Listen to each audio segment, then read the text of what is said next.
le Conseil constitutionnel a arrêté les résultats définitifs qui sont les suivants. Mercredi 27 avril, le président du Conseil constitutionnel de France proclame les résultats de la présidentielle. M. Emmanuel Macron a obtenu 18 768 639 voix, soit 58,55% des suffrages exprimés. Mme Marine Le Pen a obtenu 13 288 686 voix, soit 41,45% des suffrages exprimés. Laurent Fabius confirme ainsi les résultats provisoires du scrutin du dimanche dernier. Une victoire certes d'Emmanuel Macron, mais la joie est mitigée par un score inédit de l'extrême droite. Je sais aussi que nombre de nos compatriotes ont voté ce jour pour moi, non pour soutenir les idées que je porte, mais pour faire barrage à celles de l'extrême droite, à ceux qui ont voté pour Madame Le Pen, dont je sais la déception ce soir. Non, ne sifflez personne. Dès à présent, je ne suis plus le candidat d'un camp, mais le président de toutes et tous. Marine Le Pen ne s'avoue pas vaincue.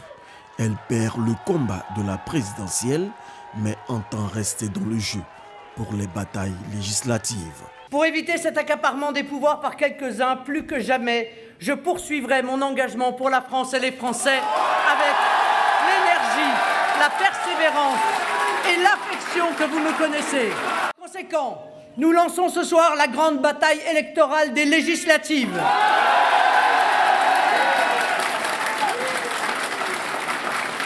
Je mènerai cette bataille aux côtés de Jordan Bardella, avec tous ceux qui ont eu le courage de s'opposer à Emmanuel Macron au second tour, bref, avec tous ceux qui ont la nation chevillée au corps. Union sacrée de l'extrême droite pour les législatives, mythe ou réalité.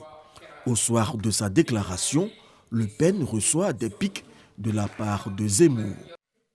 Hélas, hélas, hélas, c'est la 8e fois que la défaite frappe le nom de Le Pen.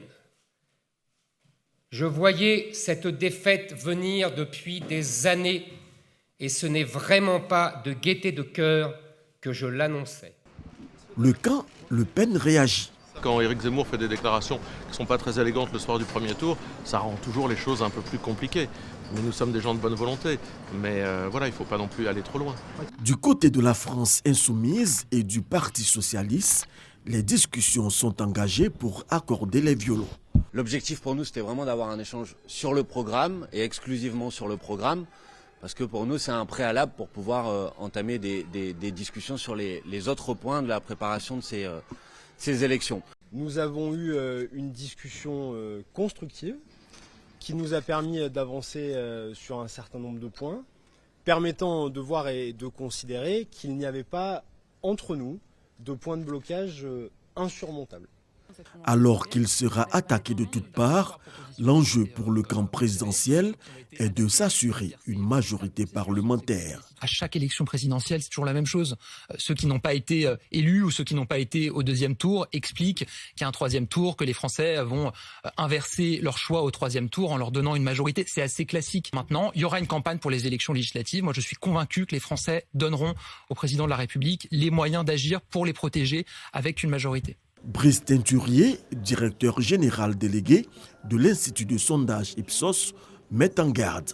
Tous les scénarios sont possibles. Donc on va trop vite en besogne en disant il y a une opposition très forte à Emmanuel Macron qui va se traduire au moment des législatives. En réalité, rien n'est joué. Cela dépend beaucoup de ces alliances. L'AREM peut tout à fait avoir une majorité ou, s'il y a des alliances, notamment à gauche, se trouver confronté soit à une très forte opposition, soit éventuellement à un enjeu de cohabitation. Le premier tour des législatives en France se tiendra le 12 juin prochain.